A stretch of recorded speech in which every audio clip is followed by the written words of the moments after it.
It's a leap year. Vandy will go bowling, but where do the wins come from? Check it out.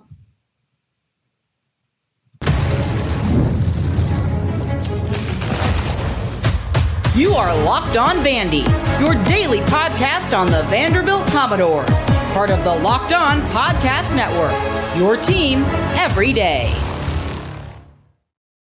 Into the Locked On Vandy podcast on the Locked On Podcast Network. I'm your host, Corey Burton.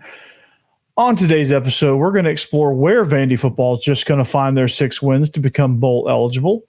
Baseball has a win over Evansville today. As I record this, the bullpen finally had a really nice outing, huge game. And Jerry Stackhouse and the boys pull a big road win in Fayetteville in their last outing. We're going to talk about all of that. Thanks for making Locked On Vandy your first listen every day. We are free and available wherever you get your podcasts and on YouTube as a part of the Locked On Podcast Network, your team every day. Thank you to the everydayers. Speaking of which, I'm this close to 200. Let's push through. Let's get there. Let's get to 1,000 by football season. I love it. I'm here for it. All right. Today's episode is brought to you by FanDuel. Make every moment more. New customers, join today, and you'll get $150 in bonus bets if your first bet of $5 or more wins. So visit FanDuel.com/lockedon to get started. Now, I have maintained that Vandy will go bowling. I've said that. I still believe it. I still believe it even after yesterday's episode where I talked about how Clark Lee is further demonstrating that point. He's much more relaxed. It seems like he's made a ton of changes, right? But where are the wins? So that's what we got to look at today, okay? So here's how I see it, okay? You've got 3 wins. Let's start the season with 3 wins, okay? Now, I know based on last year, assuming wins is a very, very tricky thing. But I think with what's happening this year, with the changes that were made and all of that stuff, you can find at least 3 wins. Worst case scenario, you have Alcorn State, Georgia State, and Ball State. I think those are 3 wins right there. We'll start there. I think those are the 3 that you start this basis off of. So the betting line of -2.5, I think those 3 games take care of that. So smash the over on that. If you're betting a future, if you can still get it at 2.5, smash the over. Absolutely smash the over. Okay. So that's 3 wins. Now to get bowl eligible, you need 6. So you need 3 more. All right. So here's the remaining games and we'll come back to them. Okay. Home against Virginia Tech in the opener, at Missouri, home against Alabama, at Kentucky versus Texas, at Auburn, home against South Carolina, at LSU, home against Tennessee. Now, looking at this schedule, this is kind of a difficult schedule if you really kind of look at it. And the way Vandy's been playing, any schedule would be difficult at this point. But again, all of the changes that we see, I think whatever happens at quarterback, whether it's Nate Johnson or Diego Pavia, I think it's an upgrade based on what we had last year, because I think the marriage between the offensive coordinator and the quarterback is more hand in hand. I think it's better. Last year, you had some talented quarterbacks, but like you had a coordinator that didn't really know what to do with them, or didn't feel like he knew what to do with them. So they were kind of wasted. They had some really talented receivers, wasted them. Had a really talented running back 2 seasons ago with Ray Davis, wasted him. So, but I think they have a good mix of talent and coaching. The talent's probably not overall as explosive and electric as it was last year, but I do think you have a lot of guys that fit roles, which for Vanderbilt and getting wins, I think it's important for guys to fit roles and be tough and grind. Okay. So the question is, where do these wins come from? Okay. So you look at Virginia Tech. Now, I did a show about gearing up to beat Virginia Tech. All right. And Virginia Tech, they return a lot of people. And that's problematic. Okay. That's problematic as far as, as far as what your potential schedule looks like. Because they have some playmakers. They were a bowl team last year. So again, we'll put a pin in this one and come back to it because I think Virginia Tech is a really, really good football team. But I think that's one of those like bubble wins. So we'll put a pin in that one. All right. At Missouri, most years I probably would have said that's a potential win.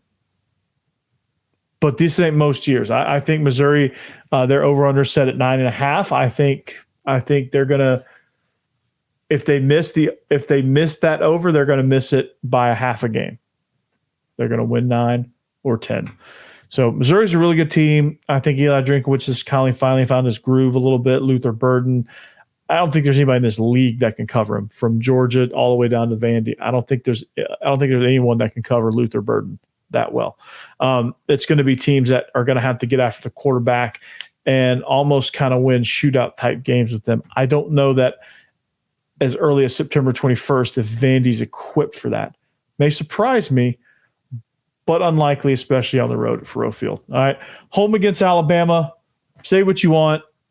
It's still Alabama. So I'm going to say no there. Okay. At Kentucky. Now, this is an interesting one because Kentucky has had a little bit of change in the offseason. They lost Liam Cohen to the NFL. They replaced him with Boise State's offensive coordinator, who I honestly don't know much about. And I'll have to have Vinny Hardy on to tell me about him because I honestly don't know much about him. Brock Vandegrift, who I know a good bit about, is their new starting quarterback. But what I do know also is, and I'm sure this happens a lot of places, but they had a nice little brawl in the locker room today. So that's not usually good news there. So, but it's a road game. So I'm thinking probably this one's a coin flip. It would be an absolute yes if Kentucky was in a little bit better shape as far as like guys coming back. But I think it's a coin flip because it's a home game for Kentucky. If it was in Nashville, I would say that's one of your wins. Okay. But I think that's more of a maybe than Missouri. Okay. So we're going to come back to Kentucky too. All right. I think Kentucky's a coin flip. I'll tell you what side I think it's going to land on. All right. Home against Texas. Texas thinking playoffs. Again, they're geared up. They're recruiting on a really high level. Sark is a phenomenal coach there. He's I think they're going to come in and do really well in the SEC. So that's a big no there. Then you have at Auburn, which I think this one's a win. Now, obviously, a lot of games in this league are toss-ups, but and with Vandy, a lot of games are toss-ups. But I think this is a win. Not only are they down, I feel like they're down, but Vandy's basically New Mexico State, and Mexico State beat them last year, dominated them last year. So I'm gonna say that's a win. Home against South Carolina, I think that's a win. I think South Carolina's trending downward. They lose Spencer Rattler. Yeah, they got Jade McGowan. Yeah, they got a couple pieces in the portal, but I think it's a house of cards over there. I think by the time we get to November, we're going to really know something about South Carolina. I think it's going south for them. So I think that's a win. All right. At LSU versus Tennessee, those are both losses. So that leaves us with one more win to get. So we're sitting there with one more win to get to be bowl eligible. And you've got Kentucky and Missouri, I think, are those two candidates for – oh, no. I think it's Kentucky and Virginia Tech. I think it's going to be Kentucky. They've beaten them before. I think Kentucky's got some things to figure out. I don't know. They got a new quarterback. They've got new system stuff. It's kind of tricky up there. They've been kind of not playing quite as strong as normal. And they're one of those teams where by mid-October, they could be in the tank if their schedule is not favorable to them. So I'm going to say Kentucky for now. All right, and Virginia Tech's going to be a close loss. All right, but I think Virginia Tech is a big time maybe, because I think Vandy could start off strong here with the new schemes and stuff like that. So there's your 4 wins, man. I think again they go bowling and they get wins against South Carolina, Auburn, and Kentucky, in addition to Alcorn, Georgia State, and Ball State. There's your 6 wins right there. They have chances to upset Missouri. They have chances to upset Virginia Tech. So they could possibly get to 7, possibly 8 wins. I think 8 wins you give Clark Lee a significant extension. 7 wins, you give him an extension. 6 wins, go bowling. I think you give him a small extension, maybe 1 or 2 years with a small, or give him an extension with a small buyout. 5 wins, there's the decision. Anything under 5, gone. Right? There's the expectation. So there you go. There's the 4 wins. We talked about this in SEC After Dark a little bit. So there's where you're at. So, but the bullpen. Did you guys see the bullpen? Finally the bullpen. So we'll talk about that. All right. We are brought to you by eBay Motors. So passion, drive, and patience. What brings home the winning trophy is also what keeps your ride or die alive. eBay Motors has everything you need to maintain your vehicle and level it up to peak performance, from superchargers, roof racks, exhaust kits, LED headlights, and more. Whether you're into speed, power, or style, or if you're like me, you're into all 3 at the same time, eBay Motors has you covered. With over 122 million parts for your number one ride or die, you'll always find exactly what you're looking for. And with eBay Guaranteed Fit, your part is guaranteed to fit your ride every time or your money back. Because with eBay Motors, you're burning rubber, not cash. With all the parts you need at the prices you want, it's easy to turn your car into the MVP and bring home that win. So keep your ride or die alive at ebaymotors.com. Eligible items only. Exclusions apply. eBay Guaranteed Fit only available to U.S. customers.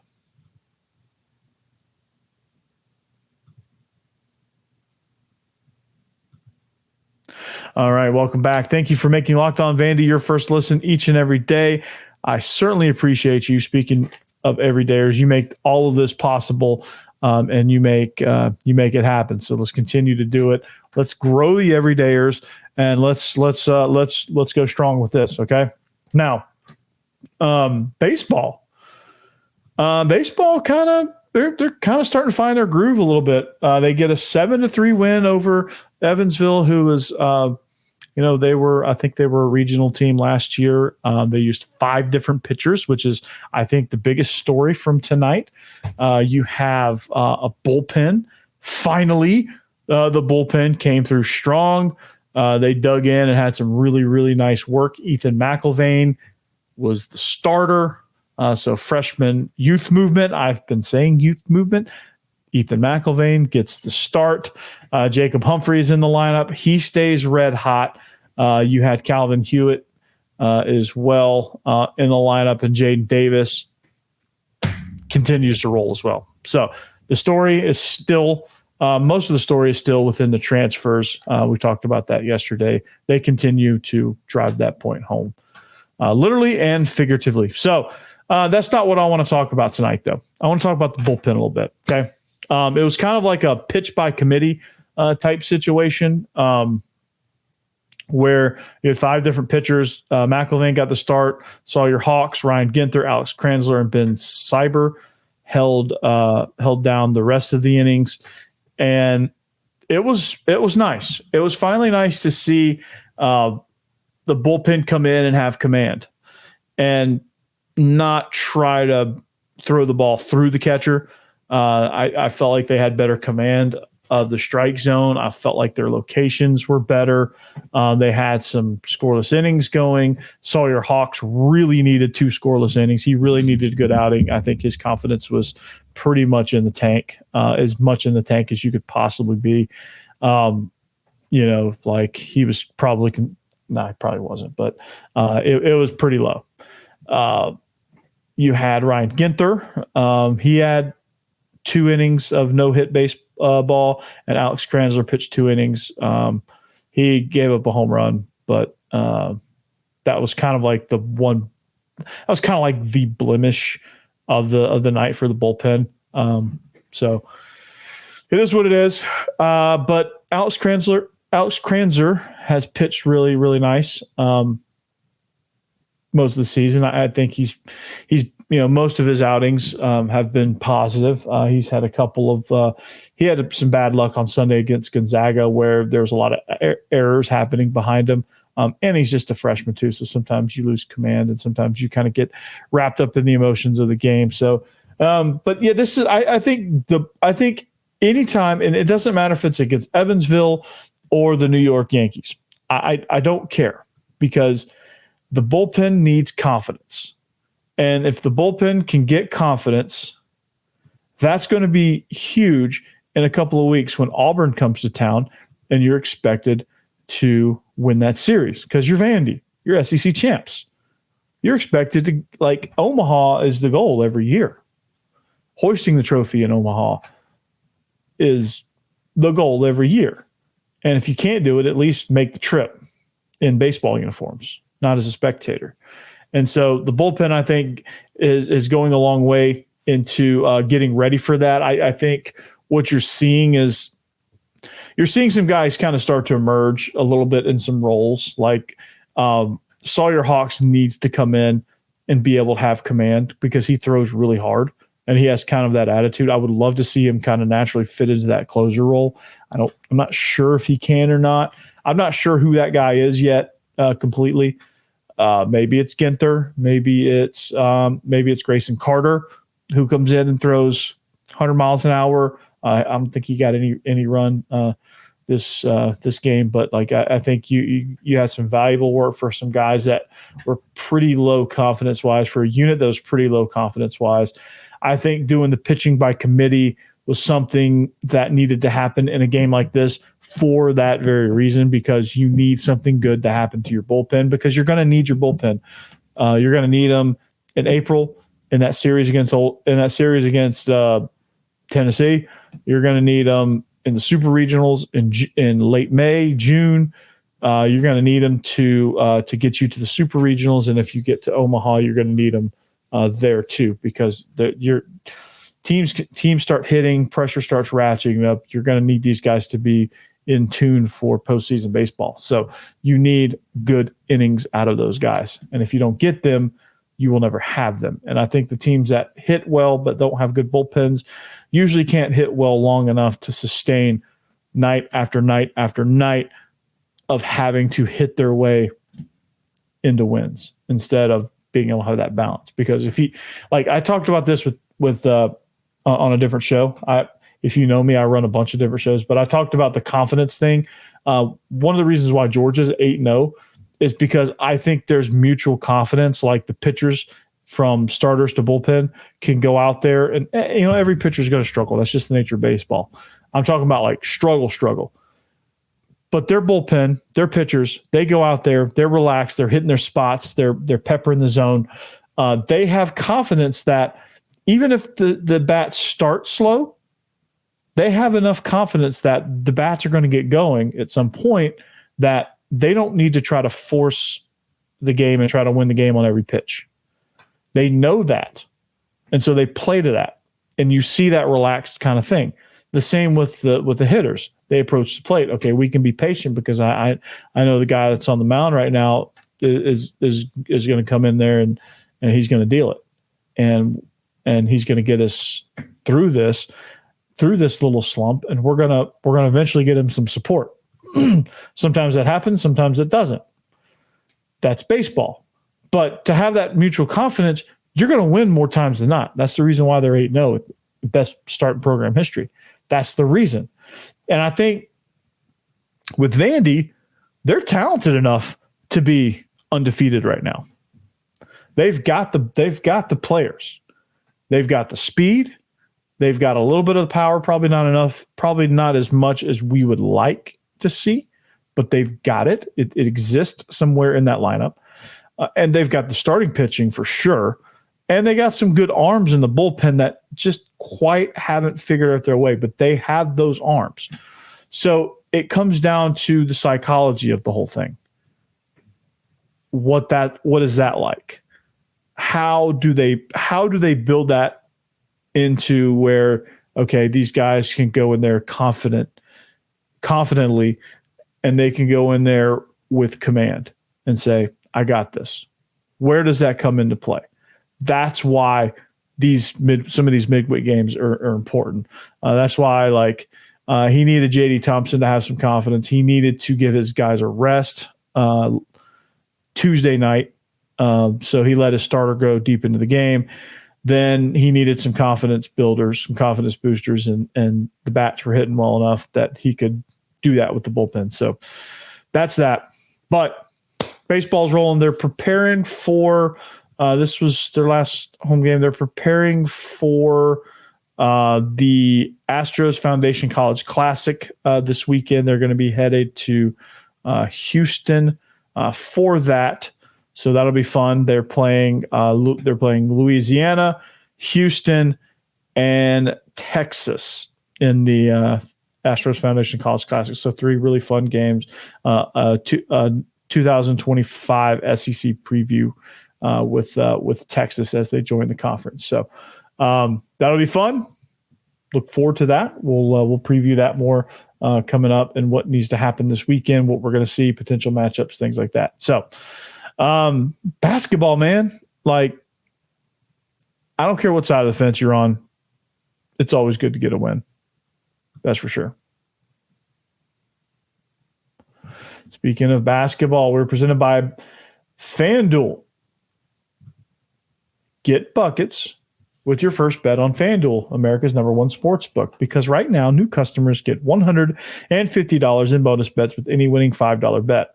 That's $150 if your bet wins. So bet on all your favorite NBA players and teams with quick bets, live same-game parlays, exclusive props, and more.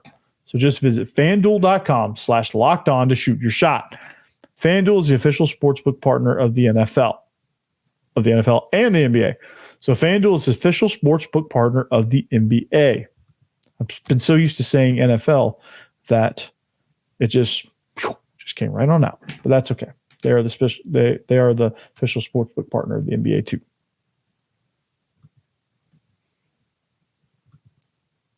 All right, welcome back. We're going to wrap up the show here in just a few minutes. Thank you for making Locked On Vandy podcast your first listen each and every day. Make sure you make Locked On SEC your second listen each and every day. Chris Cordy does a phenomenal job.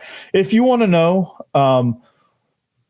Auburn side of the story, because I said they were going to win, make sure you listen to Zach Blackerby and Locked On Auburn, Locked On War Eagle, to catch all of your Auburn news. If you want to know the other side of it and why, you'll figure out why they think that Vandy's not going to beat them. But don't tell Zach I think it's going to happen.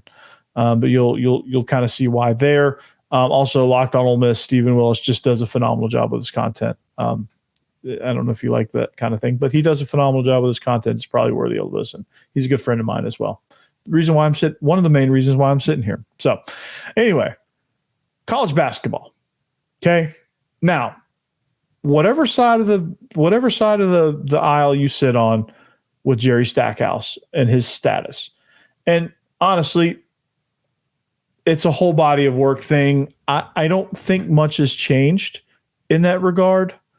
And I don't think a ton has changed in my opinion on what needs to happen there. I still think a change is needed because I think things are stale. I think the losses have been so horrendous.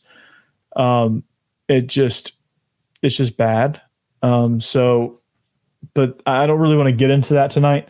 That's not really the story here, because I want to give the flowers to this team, because they they pulled out a win. Now, several times they tried to let Arkansas back in, but Ezra Mannion, 22 points, 8 of 16 shooting from the field. Tyron Lawrence had 21, and Vin Allen Lubin had 19. So you had 3 guys that scored a ton of points, and that really kind of got things going for this Vandy basketball team. Now, like I said, no matter what side you sit on, it's always good to win, especially on the road. It gives you confidence, right?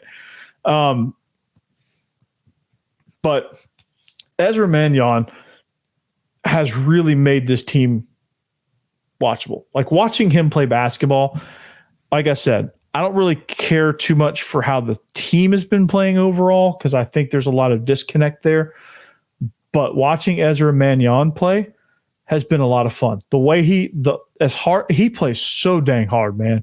You can tell why he's the leader of this team. He plays with as much fire, as much passion as you can. Watching him drive the lane, watching him take shots, watching him get excited, celebrate, watching him pump up his teammates, and just watching him run around the court like the Energizer Bunny is a lot of fun. And I think if there's any reason that you should root for this Vanderbilt basketball team and continue to support this team, is because of Ezra Mannion. I think Tyron Lawrence has been really good. I think he's somebody that was hit or miss at the beginning of the year, but I think he's improved a little bit. I think you're starting to see Vin Allen Lubin kind of emerge a little bit. Not quite where we wanted to, but I think it's really, really good. So those 3 have been kind of pivotal.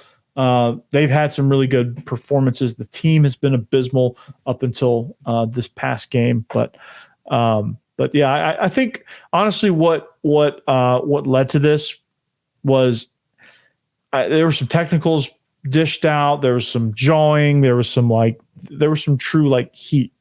And I don't know why Vanderbilt decided to wait till this point in the season to play with that kind of energy. And it took, I guess, Arkansas kind of getting in a trash talk match with them. But, it's always good to win. So Arkansas was up. Arkansas was down as much as 16. They came back. They almost won. So we could be very well talking about a loss right now, but we're not. So not gonna dwell on that. But I think this was probably Stackhouse's best coached game of the season, as far as how he forced Arkansas to play. He made them shoot behind the arc, which anytime you can restrict the lane and restrict the rim, access to the rim, is really, really good. I thought he was. I thought they were kind of in tuned here. They were more disciplined. They were taking better shots. They were communicating. It looked like they were playing with purpose. That's the Vanderbilt team we've been looking for. That's the one that we knew that was capable of, right? Vin Allen Lubin was excellent. Okay. He matched up well with Arkansas's front court, which I thought was going to be a problem.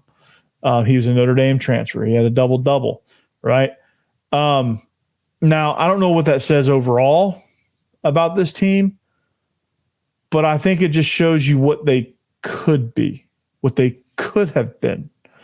I don't know where the disconnect was. I don't know why it's been like this, but if Vandy played like this, they would have beat Alabama. Possibly. Well, I don't know. They had some stuff kind of what they let Arkansas back in. So I don't know. Arkansas is not playing well right now either. So I don't know if that's factoring in. I don't know how much blame you put on Arkansas versus how much credit you give Vanderbilt. Quite frankly, I don't really care because it's a win and it's something positive to talk about. I like positivity around here. I've hated talking about basketball because I don't have good things to say about basketball. It's draining to talk negative all the time. So it's good to finally get some positives out there. It's out of my hands on whether or not Stack's coming back. And quite frankly, If he's back, then he's back. Hopefully he's more checked in. But my opinion still remains the same as far as this Vandy basketball team. But it's good to a win's a win. All right. It's always good to get a win. So anyway, that's going to do it for us. That's going to wrap up. Congrats to the men's hoops team for getting that win on the road in a tough environment at Arkansas. Congrats to baseball for finally kind of putting some things together. The transfers continue to absolutely kill. And then, we found 6 wins. We found 6 wins. I'm calling my shot.